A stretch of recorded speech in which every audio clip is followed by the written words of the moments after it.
دنباش گودارین دلال ورا پرخودرس پودکسته. از عمر فاروق بران جوی پودکسته مکتوبکا آریان رودی را دیگینم. و ساعتی و دقیقه اون لکبن به مکتوبه بورامه.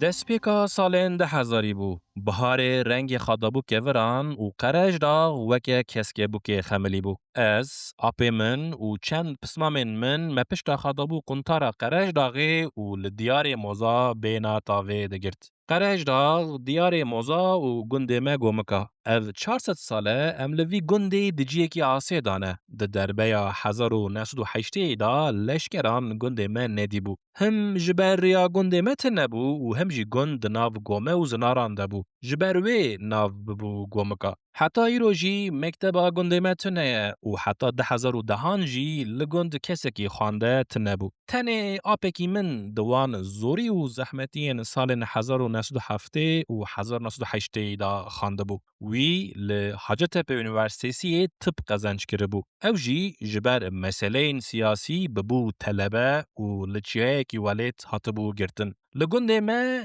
گریلا آن را دبیجن طلبه. دگوتن طلبه هاتن. یعنی کسین خانده و زانا هاتن. جبر کو از دیاربکر دچوم مکتبه گندین ما گش به چاوکی مزن لمندنرتن و کسکی خانده و زانا. دسپیکا سالین 10,000 بو. بهار رنگ خادابو که وران و قرج داغ وکه کسکه بو که خملی بو. از اپی من و چند پسمامن من ما پشتا خادابو قنطارا قرج داغی و لدیار موزا بینا تاوه دگرد. مختار گنده کلک آمه خال همو تیوی قمره خواهاتو بو گند. لاوه خال همو او قمره آلمانیا جباوه خارا شانده بو. خال همو پزن قمره خدا فورس خالمه کر و گوت که از فوتوغرافکی و بکشینم. و دمه فوتوغراف تشتکی لکس بو.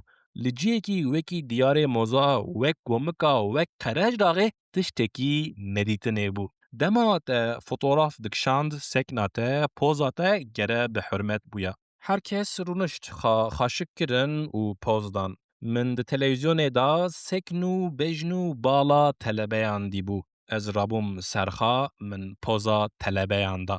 دسپیکا سالین 10,000 بو. بهار رنگ خادابو که وران و قرج داغ وکه کسکه بو که خملی بو. از اپی من و چند پسمامن من ما پشتا خادابو قنطارا قرج داغه و لدیار موزا بینا تاوه دگرد.